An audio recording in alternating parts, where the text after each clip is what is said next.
Hello and welcome to the DASCAR Regional Pro Cup Series for your 7th event here at Buffalo Downs Speedway. This is the longest track on the schedule, and it's the most westward we go, and it's also our final dirt track of the year. So a 1.5 mile dirt track in Wyoming should be a great race. And before we get to the Regional Pro Cup Series, we have the DASCAR Lites on track. James Silverfox in the front row, and there's an unfamiliar car to the outside of him. We'll get to him in a little bit. But the winner of this race will go to the main event. There is no qualifier event for the Regional Pro Cup Series since all 35 drivers will be able to run on this track. The pit road is large enough to accompany all of them. So this is a race to get in. They don't need to worry about qualifying. In fact, I don't think there's going to be a qualifier for the next several events, not until I believe the last event at the Daytona Backstretch Speedway. But coming to the line, that was your starting grid. We're off for DASCAR Lites action as James Silverfox leads them in the number 077. James Silverfox, a colorful character in the racing community, hoping to get that great run today that he's been trying to get all season long. The best he's been able to do is maybe about a 5th place. So he's hoping that this consistency can get him to a victory and give him a chance to run in the Regional Pro Cup Series in that number 95 machine. Julian D'Artagnan Jr., car number 31, trying to pass to the inside of him. I think he's going to get the advantage as there's a lot of room to get around on this track and a lot of opportunities to make the pass. So Silverfox may not be out of it yet as Julian D'Artagnan Jr., the winner at Kalamazoo, goes to the race lead. Now, let's take a look at that driver, that mystery driver on the front of the grid. That's Rick Witt, car number 95. He's making a start. They've decided to add a 14th car to the field, and Rick Witt has taken that opportunity. He'll be running the rest of the schedule, trying to work his way into the main event. And we wish him the best. He started on the outside of the front row, but has already dropped back to last place. He still has time to make it to the front as he makes the pass on Nicholas Guerra, but he's going to have to keep moving. Rick Witt, not too much information about this driver, relatively new to the scene. We wish him the best of luck. As you see, James Silverfox has really plummeted back. The front row struggling in the early stages of this Lites event. As Silverfox continues to move back, Witt tries to climb his way forward. We take a look at Julian D'Artagnan Jr., our race leader. Now, Julian D'Artagnan Jr. has been to victory lane before in Kalamazoo, and if he wins today, that means we still, after 7 events, only have gotten 3 different winners, and that would be Jysing, Watson, and D'Artagnan. But Julian D'Artagnan Jr. feeling his car is running well today. Biggie Spencer, car number 64, running close behind him in the 2nd place position. One of our newer drivers on the circuit. This is only his 2nd start. D'Artagnan Jr. starts to pull away from the rest of the pack as we take a look at Norman Jysing, who won several races this year. I believe he's the winningest driver in the DASCAR Lites. He's not doing the best at the moment. He's running near the back of the pack. He's only ahead of 4 drivers. A couple of championship competitors like Jace Adapter. But Jysing, if he wants to catch up to Max Watson, he's got to have a good run today and make sure Watson has yet another bad race. Jysing coming up on the tail end of Watson, trying to pass on the back straightaway. Now, this track runs similarly to the Phoenix International Speedway, which is a paved track. The track trailers modeled it after that. I think it makes some great dirt racing. As we look up near the front of the pack, Dylan Young has passed Biggie Spencer for 2nd place. Dylan Young, a Utica Home Track Series driver, has had some success in that series but has yet to get a victory. He's been trying to run these Regional Pro Cup Series events to get more practice to see if he can get himself into victory lane. Not too much of a DASCAR driver as far as I'm aware of, but Dylan Young having a great run today in his 2nd start in the Regional Pro Cup Series. He along with several other drivers debuted last week at Bayerfield. Things went okay for the 52 machine, but he was not able to make the final event. That honor went to Norman Jysing. He's trying to catch up to Julian D'Artagnan Jr., but D'Artagnan is having a great run. He's going to need a little bit of help if he wants to catch him. And Joshua Collins in that 88 car might be one, as he's having a great run despite being in the car that's done terrible all year. Jace Adapter, car number 10, has yet to win a race in the DASCAR Lites, but he is actually a potential dark horse for the championship. Despite not winning a race, he's been pretty consistent, and if you follow Utica Home Track Series competition, consistency is key. I'm not sure how well that will go against drivers who have won multiple races like Norman Geising and Max Watson, but Jace Adapter, if he can pull off a solid run today, he may have something for those championship competitors leaving this race and going toward the end of the season. He's running about mid-pack right now. As we take a look back at James Silverfox, he is not happy over the radio. This car is very ill-handling, and it's not gripping well to the dirt. He's been stuck near the back of the pack despite qualifying on pole. So something must have gone wrong for that 077, as he can barely get by some of these drivers like Kate Skirvin and Alex Pedro, who are not having the best days.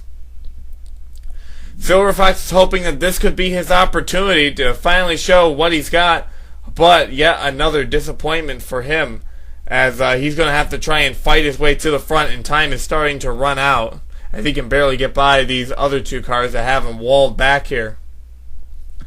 While Silver Fox is having his troubles, it looks like we have some action near the front. Dylan Young has caught up to Julian Dartanius Jr. with a little help from Sean Angel, who started near the back of the pack. Joshua Collard's still up there, but he lost a position to Angel.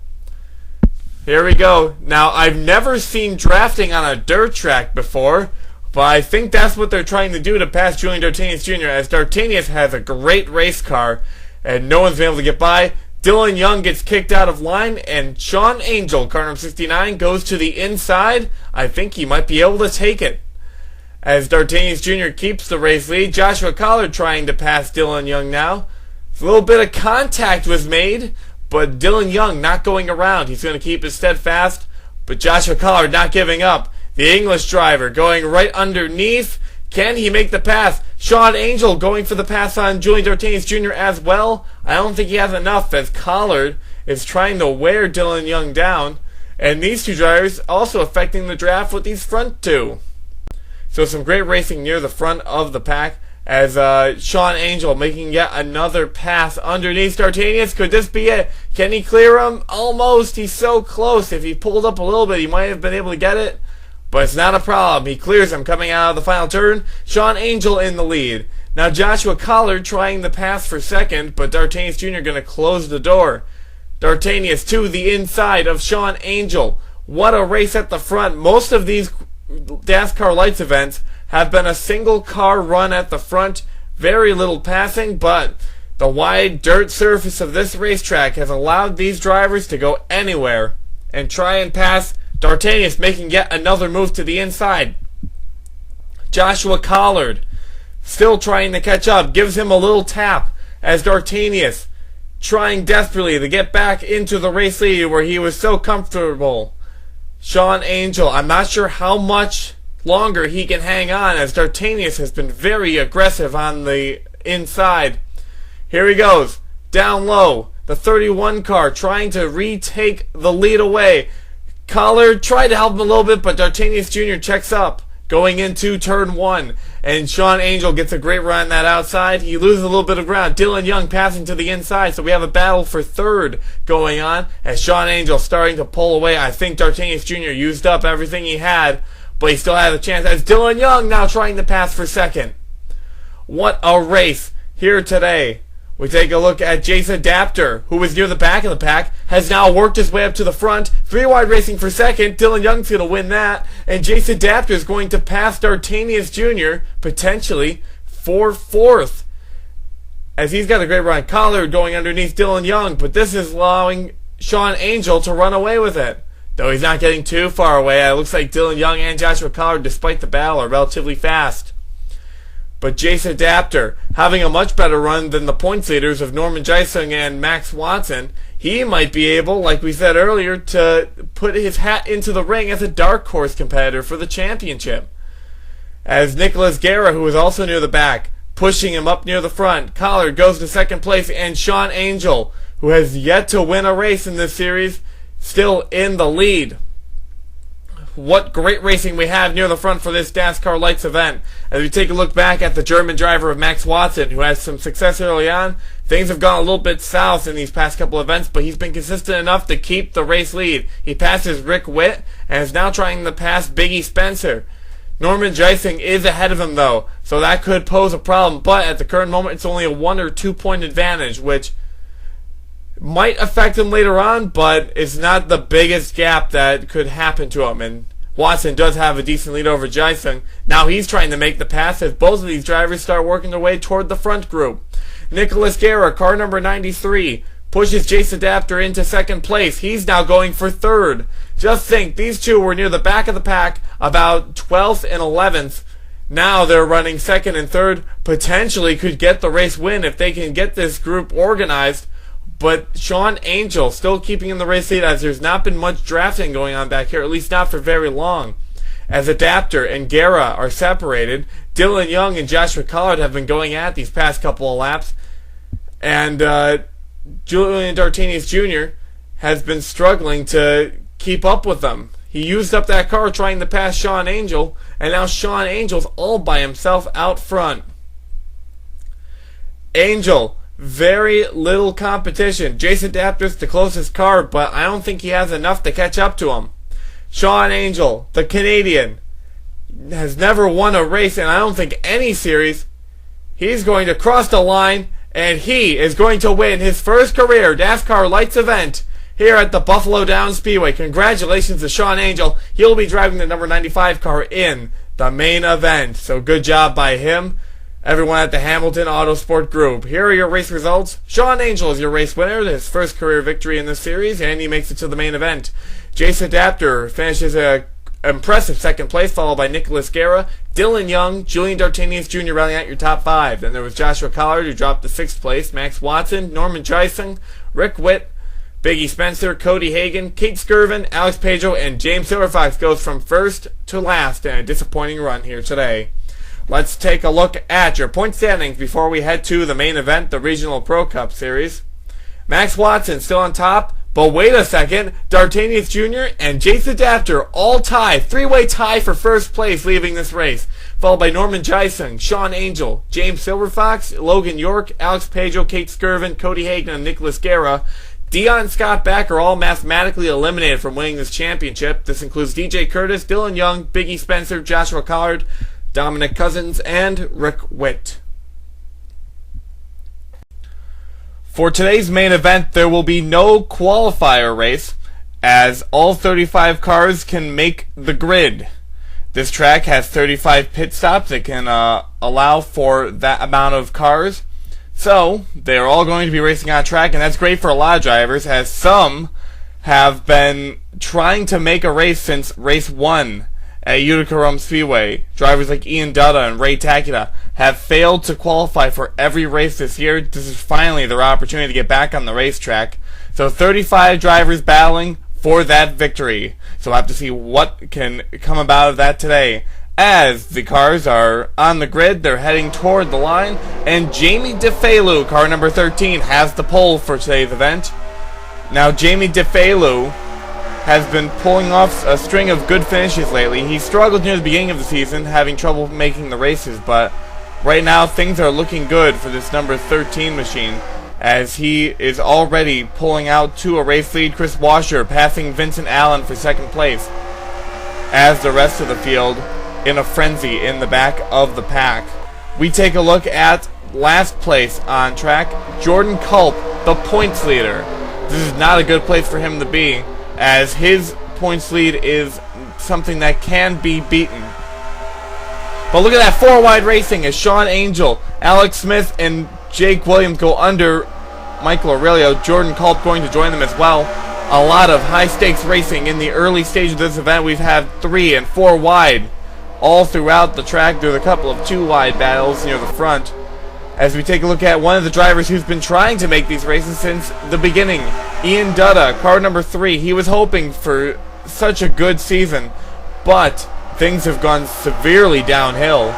After missing the second race of the season, he just kept missing every other race. Utica Rome is his only start of the year, until now. So the 3 car finally able to get those colors on track, and he's running about mid-pack. So Ian Dutta has a chance of winning today's event, but he's going to have to beat a lot of drivers. It's going to be pretty difficult for him to get up there, but still possible. However, he's been kicked up to the outside lane, and a lot of drivers going underneath. Derek Pemberton, car number 28, the winner at the Flat Rock Speedway. Lost the points lead to Jordan Culp the other week. He's trying to gain it back as he's running up near the front of the pack, I believe inside the top 10. And Jordan Culp still struggling to work his way through the field. Pemberton just needs to keep it cool and make sure what happened last week doesn't repeat again, where he gets caught up in a wreck. So Pemberton, one of the favorites for the championship. He's got some strong competition out there with him. But we have a little bit of a battle near the back here. Oh, we have some trouble. Car spinning. Jordan Culp, the points there. Prince Littlejohn's going to smack the inside wall. Let's take a look at a replay. Let's see what happened here. Joseph Ernesto gets turned by Nick Pericles down into Alex DeMarco, Ray Takita, Jordan Culp. I think Jordan Culp saved it, but Ernesto, DeMarco, and Takita were sent backwards. And Littlejohn made heavy contact with that wall. And that is another driver that is not happy with Ian. Oh, whoa, whoa, whoa! Eric and Rage is going to get turned. And look at this! How did more drivers not get involved? As, of course, Dominic Cousins, car number 77, getting a piece of it. As we take a look at Sean Angel on track, the winner of the Regional Pro Cup Series event. I just want to go back and say that Onesto is not happy over the radio. He was hoping that this could be his day to catch up in points, and he gets turned by Nick Pericles, who has had a bit of a reputation this season of getting into other drivers and not making many friends out there.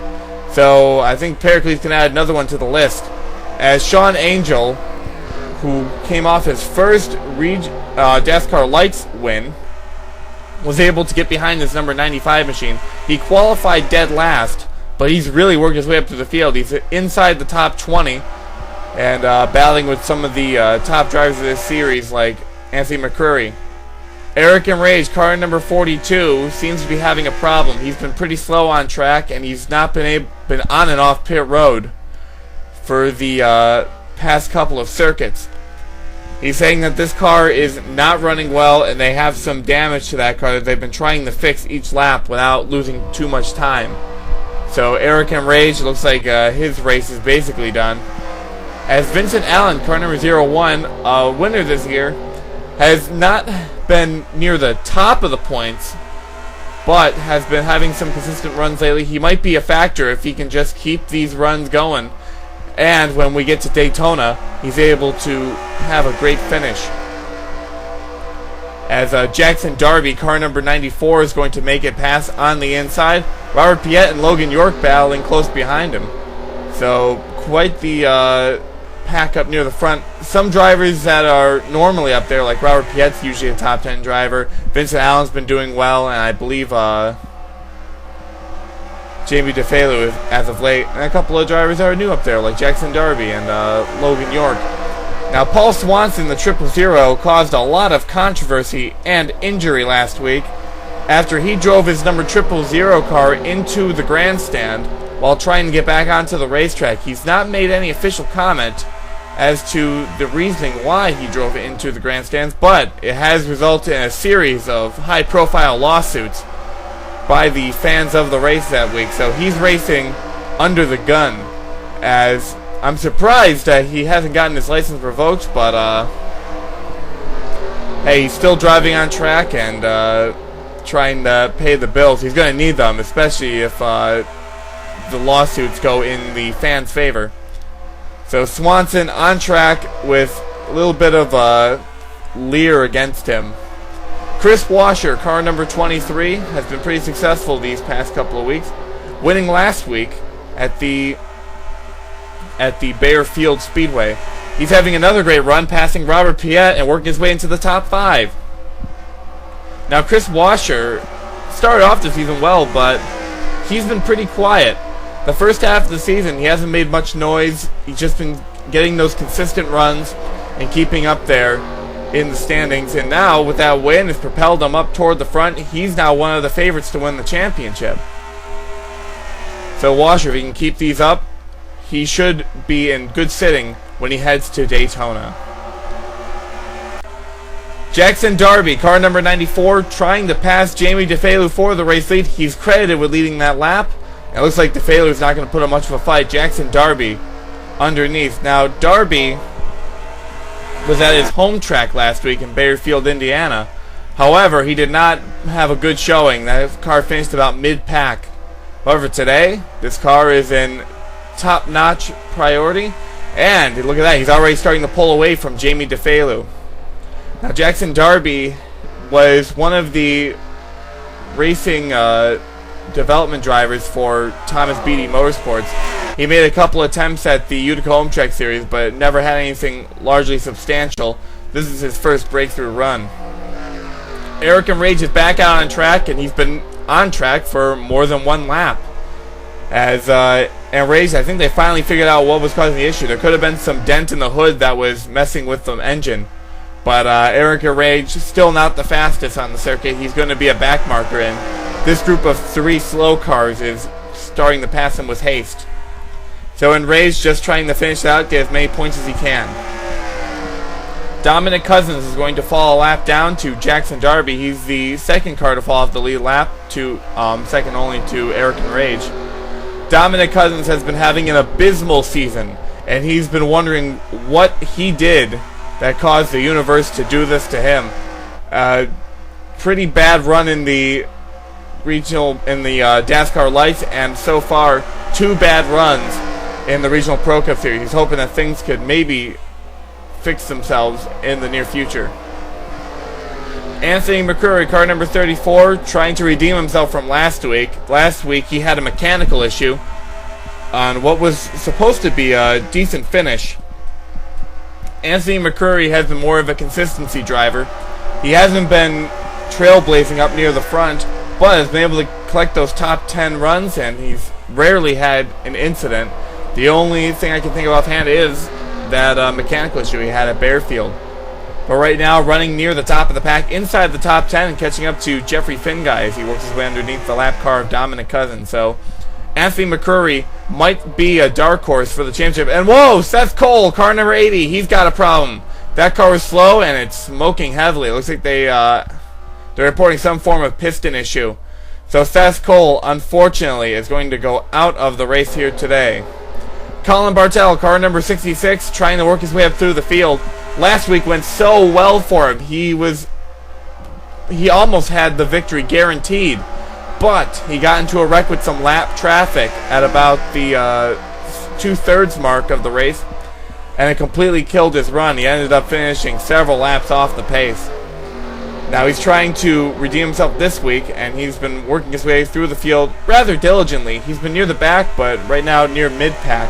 Not sure if he's going to be able to catch the leaders in time to be a contender for the victory. But Colin Bartel, as he passes Paul Swanson, has a fast race car and is coming to life at the halfway point. PJ Williams is running a couple spots behind him. PJ Williams was the inaugural winner in the Regional Pro Cup Series, winning at Utica Rome Speedway. He had a good start to the year. It tapered off slightly. He has slight decrease as he went through the 3rd and 4th races, but things have picked up. He's back up near the top of the charts, and he is also considered in contention for this championship. So it is not over yet for PJ Williams, but he's getting passed underneath by Alex Smith, Alex Hawkins, now James Shelley. So not a good turn for PJ Williams.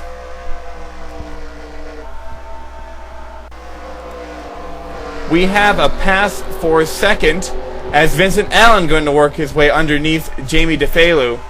Now DeFelu had a great car at the beginning, but it might have tapered off a little bit as Vincent Allen tries to make the pass, and Chris Washer trying to lean his way underneath as well. So positions changing up near the front. However, not many drivers have been able to catch Jackson Darby. Darby's been able to pull away, and not many have closed in on him. Maybe this 2-car draft of Vincent Allen and Chris Washer could work, but I'm not sure how well the draft will work on the dirt.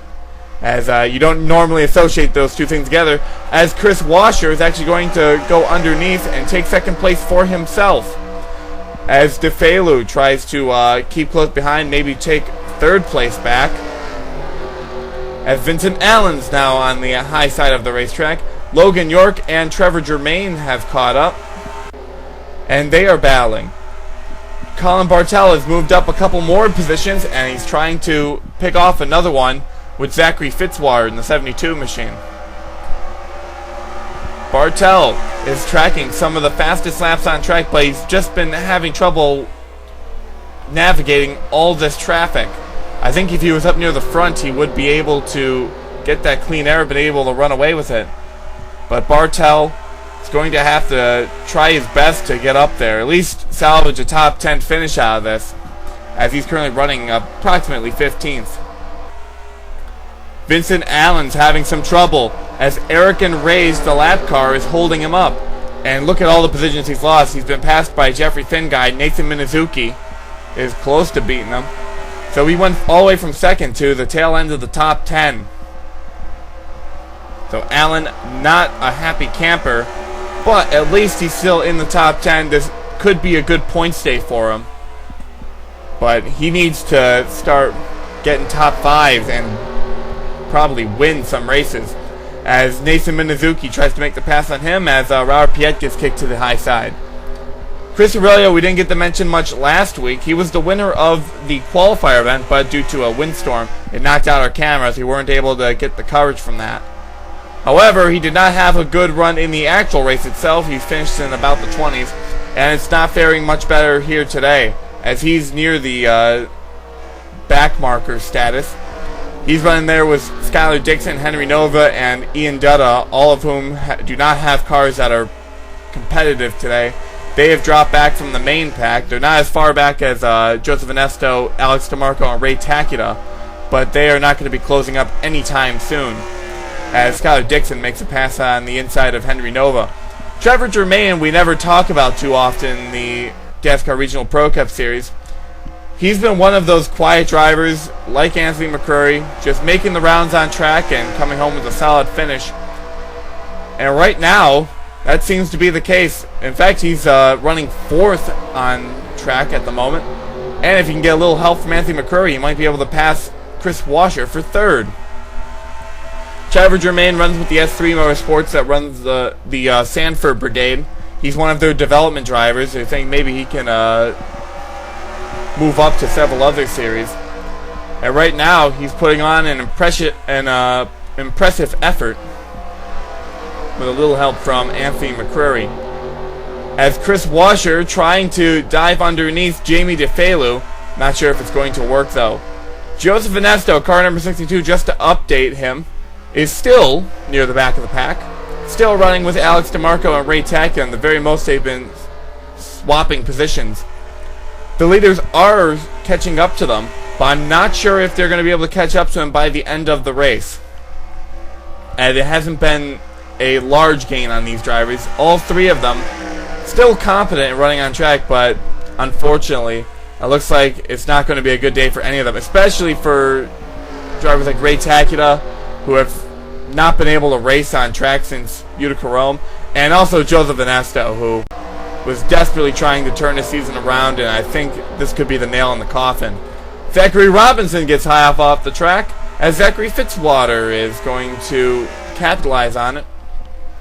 Zachary Fitzwater is another driver we don't talk too much about. He's been mostly a mid-pack driver, has not had that big break yet. I think this might be one of his best runs, as he's about 15th on track. Colin Bartel trying to pass Sean Angel. It looks like he's going to get the job done. Paul Swanson catching up to him. Michael Aurelio is also trying to pass Zachary Fitzwater. And Colin Bartel still trying to rocket to the front. Jake Williams is now the driver in front of him. Then there's a little bit of space to the remainder of the front of the pack. Bartel is really confident that this car can get into the top 10. It's just a matter of time. Does he have enough time to make it up there? Jake Williams not going to put up too much of a fight. Oh wait, maybe he will put up a fight, as he's got a good run to the outside, can Bartel get it on the inside. Drag race to the line. Williams still in front, but Bartel does have the preferred line going in. He may have a little bit of help from Sean Angel, and he's going to seal the deal as Colin Bartel back to, wait a second, no, Jake Williams still trying to take it, but finally gives it up. As we go back to the front of the pack with Logan York in car number 43, one of the rookie drivers. Came in at the halfway point of the season. This is only his second start in the Regional Pro Cup Series. After a very successful DASCAR Lites run, he decided, I don't want to run for the Lites Championship, I want to run for the win in the Regional Pro Cup. So that's what he decided to do, replacing Alex Tanker in that 43 machine. And what a great run for him today. Real hats off performance for Logan York, as if he can just keep it steady, he should be looking at a good top 10 run. Jordan Culp, car number 5, has been steadily trying to work his way up through the field. And I say, though he isn't in the top 10, it's a relatively successful effort. As at one point he was in 35th place. Now he's about 20th, as PJ Williams is the car directly in front of him. So Colt may be able to salvage something out of this, but he's going to take a massive hit to that points lead as we go through the remainder of the season. Also, I just want to mention a couple other drivers in this pack, like Alex Smith and James Shelley, who are drivers that have escaped our radar today, haven't been really stealing the headlines today. Anthony McCurry, car number 34, trying to pass Jamie DeFelu on the inside, and it's going to be a successful pass, as he's going to work his way into third place. Chris Washer in second.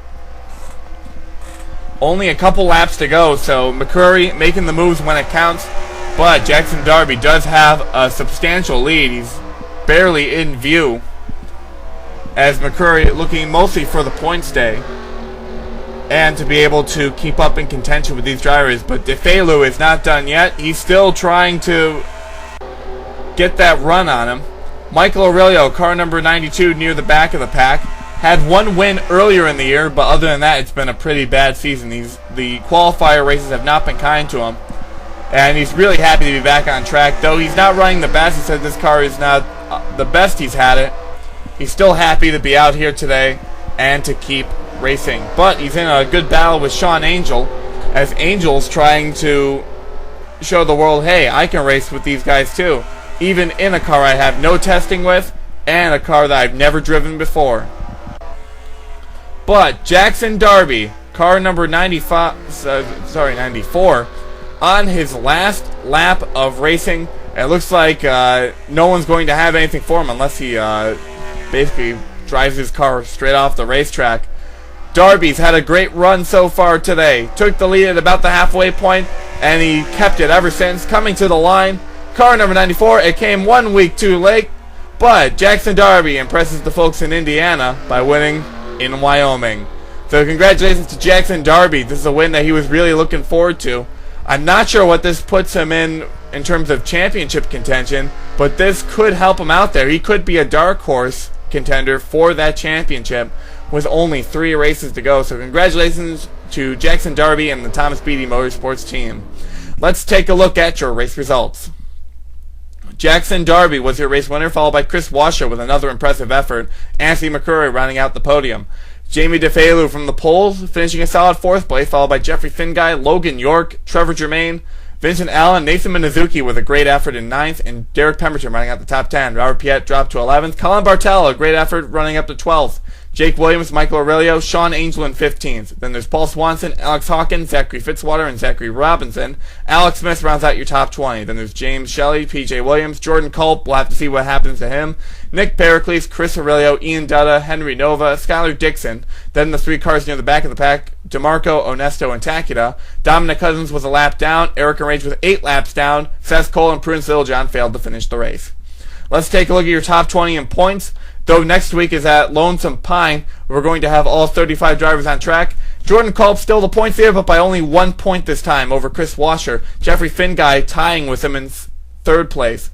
Then there's Derek Pemberton in 4th, followed by Nathan Minazuki, who's in 5th. We haven't really talked about him too much other than him winning the pole, but 5th place overall. Trevor Germain, Anthony McCurry, PJ Williams, Robert Piet, and Jackson Darby round out your top 10. those are the most probable contenders for the championship. Bartel still has a chance along with Robinson, but drivers behind Joseph Ernesto, like Alex Hawkins, Eric Enrage, James Shelley, Jamie DeFalo, Henry Nova, and Paul Swanson, they really need to get their rear in gear if they want to be up there for the championship. I think if you're not locked in at this point, I think you might be done for the championship. But next race, we're going to the Lonesome Pine Speedway. Should be a great race, and all 35 cars will be on track, so that should be interesting. The tight turns of Lonesome Pine, we'll have to see how that goes. Thanks for joining us for the last dirt race of the season here at Buffalo Downs. We'll see you next time.